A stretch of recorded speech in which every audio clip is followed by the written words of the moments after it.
adalah gembalaku,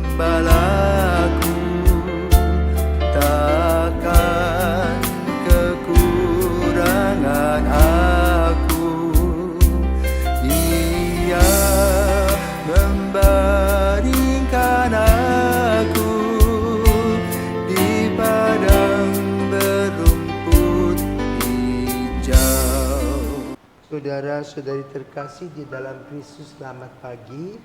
Salam jumpa lagi dalam Sabda Siap Saji, Jumat 4 Oktober 2024, peringatan Santo Fransiskus dari Asisi, warna liturgi putih. Sebelum kita memulai, marilah kita berdoa. Dalam nama Bapa dan Putra dan Roh Kudus. Amin. Ya Yesus Tuhan, Engkau menghendaki agar panggilan untuk hidup bakti diperjuangkan serta diikuti umat beriman. Panggilan suci Kau tanam di hati untuk mengabdi dan menyangkal diri, tekun mencari setia mengikuti Putra Ilahi. Tinggalkannya milik harta benda, agar dibina cinta yang sempurna, hati seluruhnya dipersembahkannya kepada Bapa. Dimuliakanlah Bapa Maha Murah, bersama Putra penebus dunia, Roh Kudus pula penghibur gereja selama-lamanya. Amin. Marilah berdoa. Allah Bapa pembela kaum fakir miskin, Santo Fransiskus menjadi miskin dan hina dina seperti Kristus sendiri. Semoga kami mengikuti langkahnya dan dengan gembira mengabdi Putramu, supaya kami tetap bersatu dengan Dikau dan bersukaria dalam cinta kasih-Mu. Dengan pengantaran Tuhan kami Yesus Kristus Putramu, yang hidup dan berkuasa bersama Dikau dalam persatuan Roh Kudus Allah sepanjang segala masa. Amin. Tuhan bersamamu Dan bersama rohmu. Inilah Injil Yesus Kristus menurut Lukas. Dimuliakanlah Tuhan. Sekali peristiwa Yesus bersabda, celakalah engkau Korazim, celakalah engkau Betsaida. Sebab seandainya di Tirus dan Sidon terjadi mujizat-mujizat yang telah terjadi di tengah-tengahmu, sudah lama mereka bertobat dan berkabung. Maka pada waktu penghakiman, tanggungan Tirus dan Sidon akan lebih ringan daripada tanggunganmu. Dan engkau Kapernaum, apakah engkau akan dinaikkan sampai ke langit? Tidak. Engkau akan diturunkan sampai ke dunia orang mati. Barang siapa mendengarkan kalian, ia mendengarkan daku. Dan barang siapa menolak kalian, ia menolak aku. Dan barang siapa menolak aku, ia menolak dia yang mengutus aku. Demikianlah sabda Tuhan. Syukur Terpujilah Kristus. Selamat pagi Romo. Pada hari ini gereja merayakan peringatan Santo Fransiskus dari Asisi dengan perikop Injil Lukas bab 10 ayat 13 sampai 16. Saya ingin bertanya Romo, menurut Romo apa sih hubungan antara peringatan Santo Fransiskus dari Asisi ini dengan perikop Injil dari Lukas pada hari ini? Coba tolong baca dulu dari halaman 14 itu. Baca semua. Santo Fransiskus Kisah dari hidup Asisi. Santo Fransiskus dari Asisi. Fransiskus dilahirkan di kota Asisi, Italia pada tahun 1181. Ayahnya bernama Pietro Bernardone, seorang pedagang kain yang kaya raya, dan ibunya bernama Donna Picca. Di masa mudanya, Fransiskus lebih suka bersenang-senang dan menghambur-hamburkan harta ayahnya daripada belajar. Ketika usianya 20 tahun, Fransiskus ikut maju berperang melawan Perugia. Ia tertangkap dan disekap selama 1 tahun hingga jatuh sakit. Pada masa itulah ia mendekatkan diri kepada Tuhan. Setelah Fransiskus dibebaskan, ia mendapat suatu mimpi yang aneh. Dalam mimpinya, ia mendengar suara yang berkata, "Layanilah majikan dan bukannya pelayan." Setelah itu, Fransiskus memutuskan untuk hidup miskin. Ia pergi ke Roma dan menukarkan bajunya yang mahal dengan seorang pengemis. Setelah itu seharian ia mengemis. Semua hasilnya dimasukkan Fransiskus ke dalam kotak persembahan untuk orang-orang miskin di kubur para rasul. Ia pulang tanpa uang sama sekali di sakunya. Suatu hari, ketika sedang berdoa di gereja Santo Damiano, Fransiskus mendengar suara Tuhan. Fransiskus, perbaikilah gerejaku yang hampir roboh. Jadi, Fransiskus pergi untuk melaksanakan perintah Tuhan. Ia menjual setumpuk kain ayahnya yang mahal untuk membeli bahan-bahan guna membangun gereja yang telah tua itu. Ayahnya, Bernardone, marah sekali. Fransiskus dikurungnya di dalam kamar. Fransiskus dengan bantuan ibunya berhasil melarikan diri dan pergi kepada Uskup Guido, yaitu uskup kota Assisi. Ayahnya segera menyusulnya.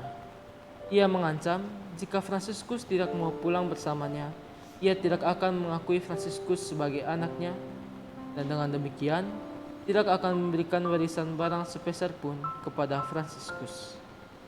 Mendengar itu, Fransiskus malah melepaskan baju yang menempel di tubuhnya dan mengembalikannya kepada ayahnya. Kelak, setelah menjadi seorang biarawan, Fransiskus baru menyadari bahwa yang dimaksudkan Tuhan dengan membangun gerejanya ialah membangun semangat kekristenan. Pada tanggal 3 Oktober 1226, dalam usianya yang ke-45 tahun, Fransiskus meninggal dunia dengan stigmata atau luka-luka Kristus di tubuhnya. Tidak ada seorang pun dari pengikutnya yang menyerah dan mengundurkan diri setelah kematian Fransiskus. Tetapi mereka semua melanjutkan karya cinta kasihnya dengan semangat kerendahan hati dan meneruskan kerinduannya untuk memanggil semua orang menjadi pengikut Kristus yang sejati. Santo Fransiskus adalah santo pelindung binatang dan anak-anak. Pestanya dirayakan setiap tanggal 4 Oktober. Sekian. Nah, iyo, Santo Fransiskus itu tanpa dia sadari setelah 815 tahun berdirinya kelompoknya atau ordonya yang di tengah-tengah perjalanan pada abad ke-13 dan 14 pecah menjadi 3 bagian besar. OFM Observantes yang disebut OFM, Ordo Fratum Minorum. Yang kedua OFM Conventual dan Ordo Fratrum Minorum Capucin, OFM Capucin. Jadi ada OFM Conventual, Capucin. Nah, perbedaan mereka tentu secara administrasi, punya jenderal masing-masing. Juga pakaiannya berbeda sedikit. Jadi kalau kaum konventual biasanya berwarna abu-abu. Yang Francis OFM coklat, Capucin juga coklat. Hanya beda di belakang pakai kap, karena itu awalnya adalah pakaian petani. Oh, yang tutup itu ya. Semua pakaian petani maka pakai tali. Iya. Dan tali itu ada 3. Yang diikat itu 3. Itu simbol kaul kemiskinan, kemudian ketaatan. Tanpa disadari, kongregasi yang bersemangat berspiritualitas Fransiskan itu di gereja Katolik terbanyak. Diperkirakan ada 325 kongregasi. Di Indonesia saja yang bersemangat Fransiskus itu dari Sumatera sampai Papua ada sekitar 30 kelompok. 30 kelompok. Berapa jumlah pastor-pasturnya? Pastor-pasturnya itu diperkirakan sekitar 20.000 lebih orang. Pastor dan suster dunia ya. Suster-susternya mungkin ratusan ribu. Karena 325 kelompok. Semua semangatnya adalah semangat Santo Franciscus. Nah itu pada hari ini kita mendengar celakalah Korasi. Celakalah engkau Betsaida. Seandainya di Tirus dan Sidon terjadi mujizat-mujizat yang telah terjadi di tengah-tengahmu, Sudah lama mereka bertobat dan berkabung. Berawal dari hidup kemewahan. Fransiskus hidup dicukupi secara jasmani, tapi mungkin secara rohani kurang. Maka ketika dia masuk ke masa akil balik, masa remaja, dia hidup ugal-ugalan. Ya. Mabok, lalu berpesta seperti anak-anak muda, merompok, sebagainya. Namun kemudian ada satu konsep pada waktu itu, siapa yang ingin berkuasa, dia harus menjadi serdadu. Oh, Dan waktu itu antar kota ini masih ada perang. perang saudara. Perang, kota Asisi dengan kota Perugia Perugia. berperang. Nah, dia juga ikut berperang, kalah dia. Lalu setelah itu dia luka, kan dia luka, dia tidak bisa bermain lagi, Ya. dia kemana-mana, merenungkan semuanya itu. Dan ternyata dia harus memilih untuk mengikuti Kristus. Maka semangat untuk menjadi pengikut Kristus tadi dimulai ketika dia berdoa di gereja San Damiano. Demian. Dan di gereja San Damiano itu ada salib yang berbentuk beda dengan yang lain. Oh, Kalau kita melihat salib-salib yang lain, kepala Yesus ke kiri atau ke kanan. ya. Tapi salib San Damiano itu lurus dia. Oh, lurus Dan ke di bawah banyak orang. Ternyata memang disitulah gambaran bahwa begitu banyak orang akan mengikut semangat Santo Franciscus. Bayangkan semua pakai F, Franciscanes. Ya, seperti misalnya di sini ada itu ke OSF, Ordo Santo Franciscus. Kemudian di Singaraja ada FSGM, Franciscanes Santo Gregorius Magno. Ya, banyak. di sana ada, di mana di Lombok ada FSD, Fransiskan Saudara Dina. Banyak sekali. Banyak sekali. Ya. Ya. Dan semangatnya seperti itu. Tetapi mereka tidak saling bertengkar. Oh, Mereka hidup menghidupi gereja. Dengan karya-karya cinta kasih. Dengan menekankan tadi hidup miskin tidak terikat kepada dunia ini. Dalam pewartaan kasih. Seperti Kristus. Karena semangat Fransiskus dikatakan apa? Pergilah perbaikilah gerejaku. Pada awal mula dia pikir bangun bangunan. ya, bang gereja yang ramah. Ternyata bukan bangun manusia Iya. Kristus. Saat Maka Kristus. Fransiskus juga berani pergi ke tanah suci. Waktu itu dia pikir menghadap sultan di Mesir supaya pulang-pulang jadi martir, kepalanya dipancung. Oh, ya. Ya, ternyata yang didapatkan adalah hadiah. Tadi ya. Sultan memperbolehkan Fransiskus pergi mengunjungi tanah suci, mengunjungi teman-temannya. Maka sampai hari ini namanya Terra Santa, Holy Land, itu semua dipegang oleh anak Francis. Sampai hari ini dong. Hari ini, ya, maka para direktur Terra Santa itu biasanya Francis. Nah lalu dia bagaimana di Indonesia? Di Indonesia mereka tetap mewartakan kabar gembira sebagai orang miskin, terutama mengelola panti asuhan. Ya. Asuhan. OFM di Indonesia, Ordo Fratum Minorum itu yang disebut kelompok Observantes atau Leonis itu di Jakarta punya panti asuhan Vincentius, mengelola anak-anak panti untuk Yesus di Sindang Lain. Nah, juga di dalam ordo itu dibagi dalam 3 bagian. Ya. Yang pertama, ordo pertama tadi itu 3, OFM, konventual, kapus. Kapusin. Yang kedua adalah ordo Santa Clara. Oh ya, santai. Ketiga adalah ordo Fransiskan, kongregasi Fransiskanes yang mempunyai semangat, mengambil semangat dari Santo Franciscus. Seperti kelompok. Fransiskan Missionaris Maria RMM seperti itu. Semuanya bekerja sama. Dan kalau kita perhatikan di setiap miara, mereka umumnya mewartakan kabar gembira dengan melalui pekerjaan cinta kasih.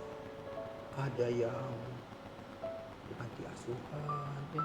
ada yang mengelola orang-orang cacat, orang buta dan sebagainya. Tindakan karitatif gitu ya. Itulah semangat Santo Fransiskus. Maka kembali kepada Injil. Ya. Barang siapa mendengarkan kalian, ia mendengarkan daku. Maka sebelum mereka diutus, mereka harus mempelajari semangat itu, semangat kemiskinan, untuk menjadi bagian dari kehidupan semua orang. Maka mereka disebut sebagai saudara. Dan keunikan Santo Fransiskus Assisi itu adalah dia mempunyai stigmata tadi. Stigmata luka-luka Yesus. Luka-luka Yesus. Kalau Padre Pio, dia mempunyai stigmata selama 50 tahun Ya. itu hanya di tangannya saja. Oh ya, saya sempat lihat Ya. yang dibungkus tangannya Ya. itu dengan kain. Tetapi Fransiskus Assisi ini betul-betul kelima luka. Di tangannya ada, di Lambung. lambungnya ada, Ya. di kakinya ada. Kalau Padre Pio, ketika dia meninggal, lubangnya utuh. Oh, Sekarang juga tubuhnya utuh. ya. Fransiskus tidak, waktu meninggal, waktu dibersihkan itu kelihatan bahwa ada kelima luka. Ketika dia mendapatkan kelima luka itu di Laverna namanya. Dia bertapa di sebuah gua, lalu dia membuat sebuah lagu syair. Oh, saya. Ya. Dia memuji seluruh alam semesta, api dan air, laut dan sungai, bulan dan bintang itu semua saudara. Itu indah. Maka Fransiskus diangkat sebagai pelindung alam semesta. Ya. Ada satu ensiklik yang baru-baru ini terbitkan, Laudato Si, Laudato Si. yang membicarakan tentang bagaimana kita harus memuji Tuhan yang memberi kepada kita kehidupan dan memelihara. Itulah semangat Santo Fransiskus dari Assisi. Semoga semangat yang boleh katakan hadir dalam kehidupan kita, di mana kita harus memelihara juga alam sebagai saudara. Kita akan hidup bersama-sama sebagai satu saudara dengan seluruh alam. Kenapa? Ketika kita mati, kita akan kembali ke pangkuan ibu pertiwi, menjadi tanah kembali, menyatu dengan saudara kita, saudara. Semoga semangat Santo Fransiskus selalu hidup di dalam kehidupan kita, di mana kita tidak serakah, tapi selalu berkata cukup dan mau membagi kepada orang-orang yang berkepentingan. Juga menjaga hati kita dan pikiran kita supaya kita boleh menyebut semua saudara. Artinya apa? Tidak ada tingkat-tingkat, tetapi Ya. merasa satu. Rata semua. Inilah yang diharapkan dan diusahakan oleh Santo Fransiskus dalam hidup. Semoga kita boleh mengambil semangat itu dalam hidup kita, sehingga kita betul bisa berkata sebagaimana yang dia katakan. Tuhan, jadikanlah aku pembawa damai. Ya Tuhanku dan Santo Yesus Assisi, Doakanlah kami. Amin. Selamat pesta kepada para Fransiskan Fransiscanes yang merayakan Santo